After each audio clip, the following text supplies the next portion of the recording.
Tomboko lahy sy tomboko vavy, faly mitsidika ny tokantrano indray ny sampana fampahalalam-baovao eto amin'ny fahitalavitra TV amin'ity aliny zoma faha 20 ny volana oktobra 2024 ity.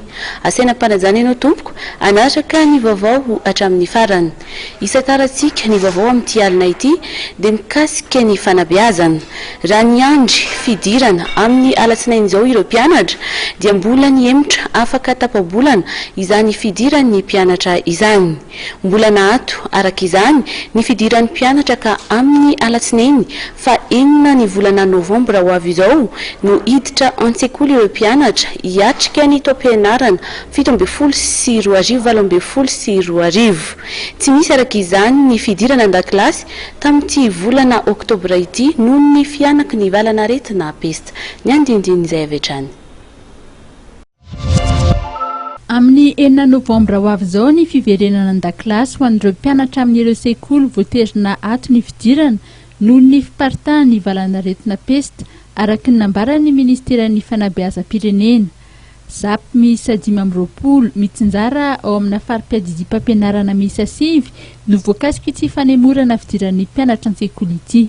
Pesta filmonderana izy azo avy amin'ny rivotra ny fifampikasoana dia nahirana ihany izany rehetra izany zany fa mila malitsika mila alompisofoka toy izay mitsabo.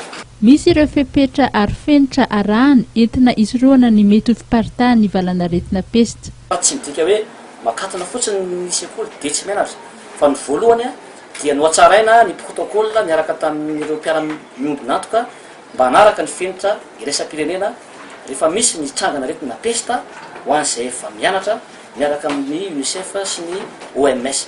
Izy koa ny fampiofanana ny responsable amin'ny santé scolaire régionale izay misy 20 amin'ny herinandro ambony io ho tanterahan'ny ministera izay irana amin'ny UNICEF sy ny OMS ary koa ireo olona ireo zany dia nao ny suivi évaluation.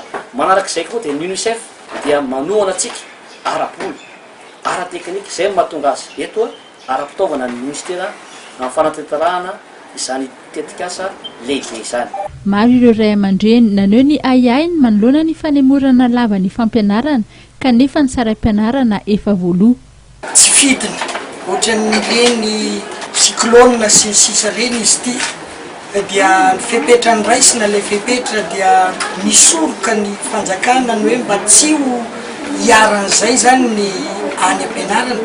Io tsy ny hoe mpianatra ihany ny mety ho voan'ny pesta fa na ny tale na ny mpanabe mety ho vo dia zay fisorohana zay no miatra tany aminay dia natonga anay ny hoe narahana daholy ny fepetra rehetra izay napetraka amin'ny fanjakana. Marihana fa miatra eny amin'ireo sekoly mbola manohy ny fampianarana amin'izao fotoana izao ny protocole de gestion en cas de suspicion de peste ho hiatrany ny ministeran'ny fanabeazam-pirenena.